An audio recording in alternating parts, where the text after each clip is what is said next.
The night Emily Carter learned how expensive silence could be, it started like any other Tuesday. Rain tapped softly against the kitchen window of her small Chicago townhouse, the kind of steady drizzle that blurred streetlights into halos. Emily stood barefoot on the cool tile floor, scrolling her phone with one hand while stirring pasta with the other. Her life at 32 wasn't glamorous, but it was predictable, safe, and she liked it that way. She had just finished a 12-hour shift as a patient advocate at St. Mary's Hospital. Listening to other people's pain for a living had taught her one thing: secrets were everywhere, but they weren't hers to carry, at least not yet. Her phone buzzed again. "Ethan, can we talk? Like, really talk?" Emily frowned. Ethan never texted like that. They had been dating for 8 months, long enough for comfort, not long enough for certainty. He was charming in a quiet way, thoughtful, ambitious. A financial analyst downtown, no drama, no chaos, the opposite of her past. She typed back, "Emily, sure, everything okay?" 3 dots appeared, disappeared, appeared again. "Ethan, I'm outside." Her heart skipped. She glanced at the clock. 9:17 p.m. "Ethan," she murmured, already walking toward the door. When she opened it, he stood on the porch, soaked to the bone, hair plastered to his forehead, eyes darker than she'd ever seen them. Not drunk, not angry, terrified. "Hey," she said softly. "What's wrong?" He stepped inside without answering. Water pooled at his feet as he shrugged off his jacket, hands shaking. "Ethan," she repeated. "You're scaring me." He looked at her, then really looked at her, and something in his expression made her stomach tighten. "Promise me something first," he said. Emily hesitated. "Promise what?" "That you won't say anything to anyone." A warning bell rang in her mind. "Ethan, please," he interrupted, voice cracking. "Just please, I wouldn't ask if it wasn't serious." She should have stopped him there, asked questions, set boundaries. Instead, she nodded. "I promise," she said. That promise would haunt her. He sat at her small kitchen table, hands clasped so tightly his knuckles were white. Emily poured him coffee he didn't touch. "I messed up," he said finally. "Okay," she replied carefully.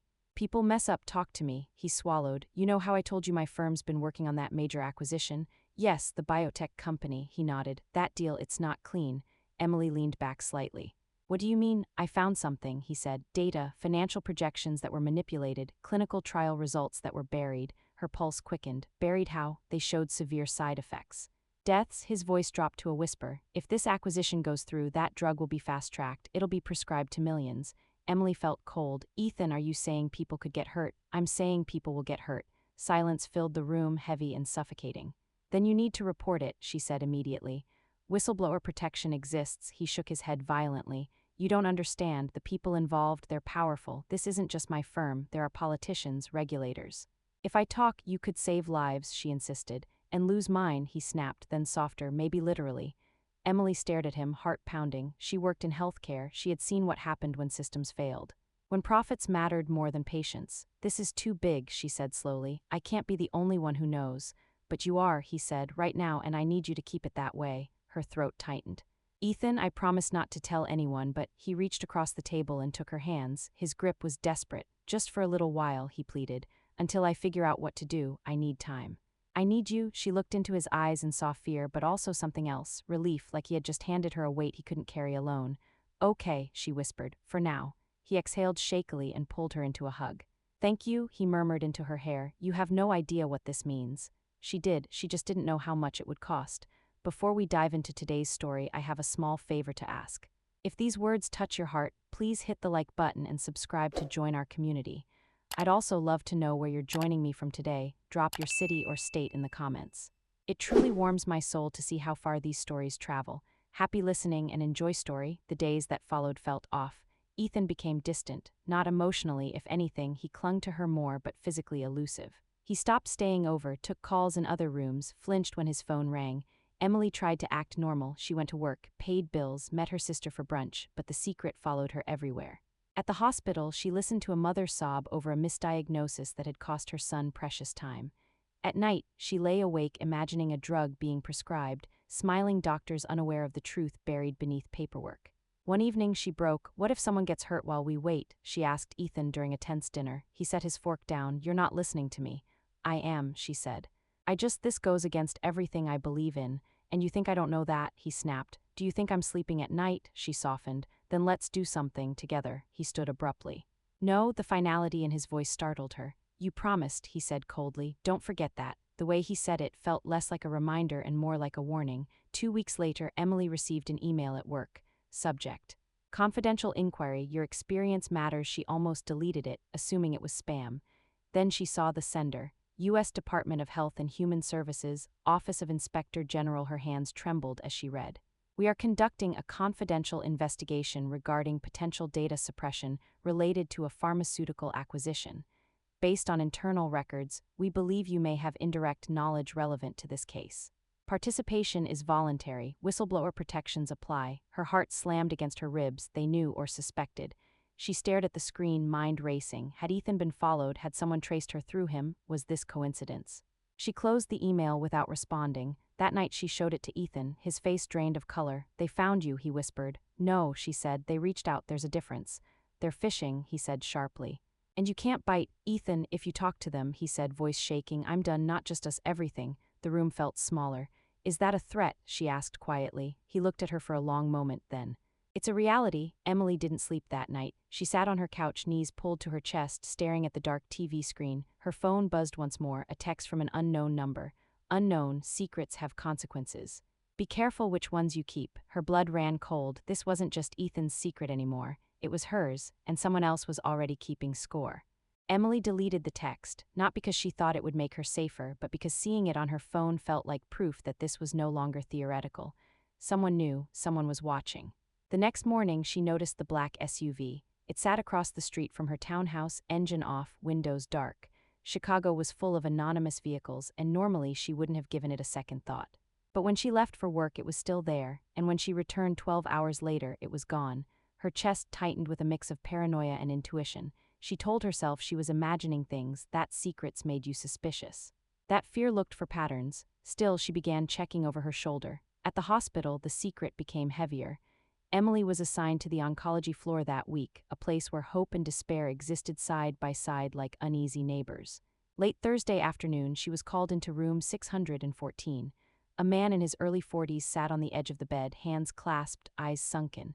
His wife stood near the window, arms wrapped tightly around herself. They said you could help us understand, the man said. Emily nodded gently. I'll do my best. The diagnosis was complicated, the treatment plan aggressive. A newly approved medication had been added to his regimen, one Emily recognized immediately. Her stomach dropped. She masked it with professionalism, explaining side effects, insurance options, support services. But inside, her mind screamed, that drug isn't safe. She left the room shaking. That night, she confronted Ethan again. You said it would take time, she said, pacing his apartment. How much time? Because people are already being prescribed it. They're within acceptable risk thresholds, he said, not meeting her eyes. You told me data was buried, she snapped. You told me people died. Yes, but not enough to trigger automatic blocks, he said. That's how the system works. Emily stopped pacing. You're defending them, I'm explaining reality. No, she said, you're justifying it. He finally looked at her, anger flaring. And what do you want me to do, blow up my life, yours? She laughed bitterly. Don't pretend this is about me. You think you're immune, he shot back. If this comes out, they'll tear apart everyone connected. You think your hospital job survives that? She stared at him, stunned. You wouldn't, she whispered. I'm trying to protect you, he said quickly. By scaring me into silence, he said nothing. That silence felt louder than any argument. 3 days later, the man in room 614 went into cardiac arrest. Emily heard the code over the intercom and ran, heart pounding. Nurses swarmed the room. Doctors shouted orders. His wife stood in the hallway, crying out his name. Emily watched as they worked on him for nearly 20 minutes. They couldn't save him. The official cause would later be listed as complications related to treatment. Emily knew better. She locked herself in the bathroom and vomited. That night, she opened the email from HHS again. Her finger hovered over the reply button, then her phone rang. Ethan, don't, he said immediately, as if reading her mind. You don't know what I'm about to do. I know you, he said. And I know that look you get when you think you're right. This man died, she said, voice breaking. I watched his wife collapse on the floor. I'm sorry, he said softly. I really am. Sorry doesn't fix this. Talking to them won't bring him back. No, she whispered. But it might stop the next one. A pause, then his voice hardened. If you do this, I can't protect you anymore. Her blood ran cold. Protect me from who? He exhaled slowly. From people who don't make threats. They make examples. The next morning, Emily found her front door unlocked. She knew she had locked it. Inside, nothing was stolen, no signs of a struggle, just one thing different. On her kitchen counter sat a single manila folder. Inside were printed photos, her walking to work, sitting in a cafe with her sister, entering Ethan's building. The last photo made her knees buckle. It was taken through a hospital window, room 614.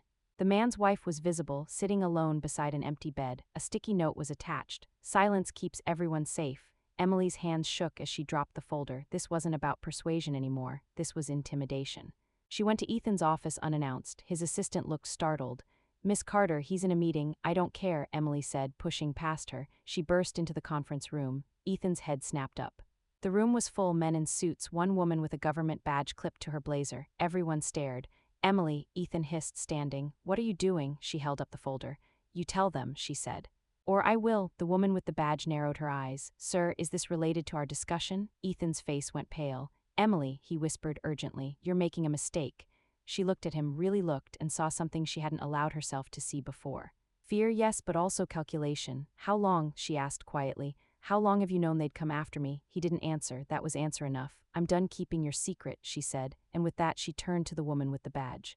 "My name is Emily Carter," she said, voice steady despite the terror racing through her, "and I have something you need to hear." Ethan lunged forward. "Emily, no," but it was already too late, or maybe it was just beginning. The room went silent, every eye in the conference room fixed on Emily like she'd just dropped a live grenade. The woman with the government badge stood slowly. "Miss Carter," she said calmly, "I'm Special Agent Laura Mendel, Office of Inspector General. Please have a seat." Ethan grabbed Emily's arm. "Don't," he whispered, his grip too tight. Emily pulled free. "Touch me again and I scream." That did it. Ethan stepped back, face ashen. Agent Mendel closed the door. "Sir," she said to Ethan, "this meeting is over." The other executives filed out, avoiding eye contact. When the door shut, the air felt thinner. "Start from the beginning," Mendel said gently to Emily.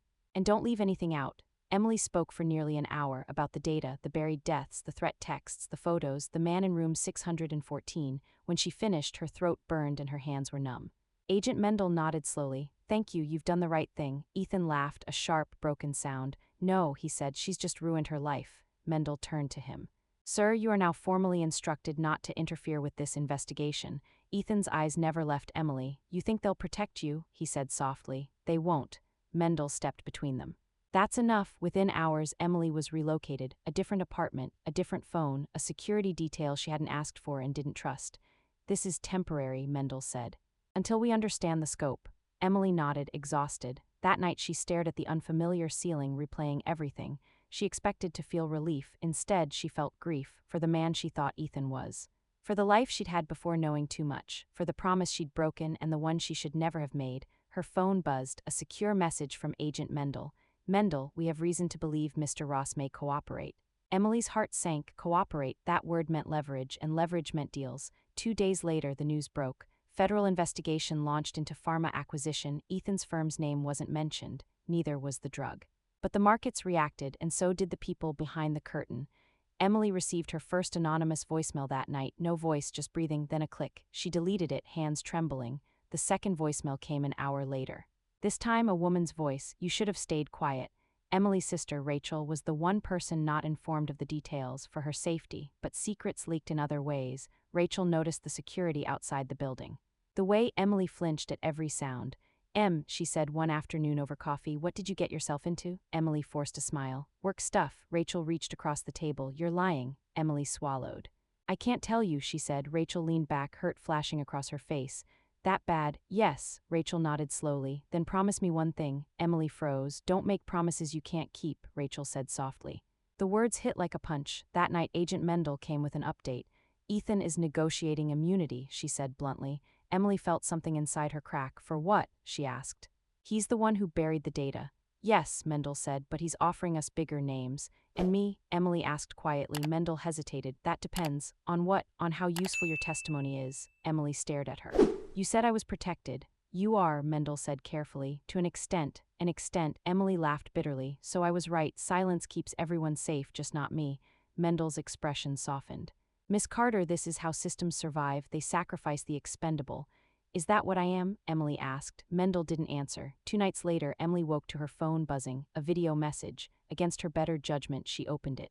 The camera shook. Rachel, tied to a chair, gagged. Her eyes were wide with terror. A man's voice spoke off camera. "You talk again," he said calmly. "She disappears." The video ended. Emily screamed. The safe apartment erupted into chaos. Agents flooded the room, phones rang, commands barked. Emily collapsed onto the floor, sobbing. "This is my fault," she cried. "I did this." Agent Mendel knelt beside her. "Listen to me," she said firmly. "This proves how serious they are. We can still save her." How? Emily demanded. Mendel hesitated. By you doing exactly what they want. Silence. You want me to lie, Emily whispered. To delay, Mendel corrected. To buy time, you want me to become silent again. Mendel met her gaze. For now. Emily thought of room 614, of the photos on her counter, of the promise she'd made to Ethan and the one she owed herself. And now her sister, what do they want? Emily asked hollowly. Mendel swallowed. They want you to recant, to say you misunderstood, that you were emotionally unstable. Emily laughed through tears. They want me to disappear. Yes, Mendel said. But alive, Emily closed her eyes. She had kept a secret once. It had already destroyed everything. The question was no longer whether silence cost lives, it was whose life she was willing to pay with next. Emily didn't sleep. Every time she closed her eyes, she saw Rachel's face on that screen, wide-eyed, terrified, pleading without words. The image replayed over and over, a cruel loop her mind refused to break. By morning, she was hollow. Agent Mendel returned just after sunrise. Her hair was pulled back tightly, jaw set in the way Emily now recognized as bad news. We've tracked the signal, Mendel said. It bounced through 3 states. Professionals, can you find her? Emily asked. We're trying, Mendel said carefully, but time isn't on our side. Emily nodded numbly. What do they want me to say? Mendel slid a document across the table. A prepared statement. Emily read it once, then again. I was mistaken. I misunderstood private financial documents. I was under emotional distress. I retract my prior statements. Her hands began to shake. This makes me a liar, she said. It makes you a survivor, Mendel replied. And the drug? Emily asked. The people still taking it? Mendel didn't look at her. That's not what this statement is about. Emily closed her eyes. She had always believed silence was passive. She was wrong. Silence was a decision. The press conference was scheduled for 4:00 p.m. Emily was given an hour to prepare. She stood alone in the bathroom, staring at her reflection. She looked older, thinner, like someone who had been awake too long in a world that never slept. Her phone buzzed, a new message. Unknown, read the statement. She comes home. Emily sank to the floor. Another video followed, Rachel still alive. Crying, I love you, Rachel whispered before the screen went black. That was enough. The cameras were blinding. Emily sat at the table, microphone inches from her face. Agent Mendel stood off to the side, unreadable. Reporters murmured. Emily unfolded the statement. Her voice trembled at first, then steadied. She read every word. She denied the truth. She erased the man in room 614. She buried the photos. She made herself the problem. When it was over, the room erupted in questions. Emily didn't answer a single one. She stood and walked away. Outside, the sky was gray. It matched how she felt. Rachel was released that night, found unharmed at a rest stop in Indiana. When Emily saw her sister at the hospital, she collapsed into her arms, sobbing uncontrollably. I'm so sorry, Emily whispered. I'm so sorry. Rachel held her tightly. You saved me, she said. That's all that matters, but Emily knew better. She hadn't saved anyone. She had just chosen who to lose. The investigation slowed, then stalled. Ethan disappeared from the headlines entirely. The drug remained on the market. Life as far as the world was concerned went on. Emily resigned from the hospital. She couldn't walk those halls anymore. Every patient felt like an accusation. Weeks passed, then months. The threat stopped. The SUV never returned. Silence wrapped around her life like a suffocating blanket. That was when the guilt began to rot. One evening, Emily received a package, no return address. Inside was a burner phone. It rang the moment she picked it up. Miss Carter, a man's voice said, calm, polished. I represent parties who appreciate your cooperation. Emily said nothing. You did the right thing, he continued. And we intend to ensure you're compensated. I don't want anything, Emily said, a soft chuckle. Everyone wants something. I want this to end. It already has, he said, as long as you remained consistent. The call ended. Emily threw the phone against the wall. It shattered. That night she dreamed of room 614 again. But this time the bed wasn't empty. It was full of faces, people she didn't know, people she would never meet. All watching her, Emily woke up with a realization that terrified her more than the threats ever had. They thought she was broken. They thought fear had won. They thought silence meant obedience. They were wrong. Silence had given her something else, time. And time meant opportunity. She opened her laptop and began to write, not a statement, not a confession, a record, dates, names, messages, patterns, everything she remembered, everything she had saved. She encrypted it, copied it, hid it in places no one would think to look. Then she made one final decision. If they were willing to destroy her to protect the truth, she would become the one thing they couldn't control, a ghost. Emily Carter vanished quietly. No dramatic goodbye, no public breakdown. She sold what she could, donated the rest, closed her social media, and left Chicago with one suitcase and a new name she barely recognized. To the world, she was done. To the truth, she was just beginning. She resurfaced 6 months later in Portland, Oregon, working nights at a nonprofit clinic under a temporary contract. The work was simple, honest. It helped her sleep. But every week, without fail, she uploaded a file. encrypted, time-stamped, sent to multiple dead drops across the internet. If she disappeared again, everything would release automatically. She called it her dead man's switch.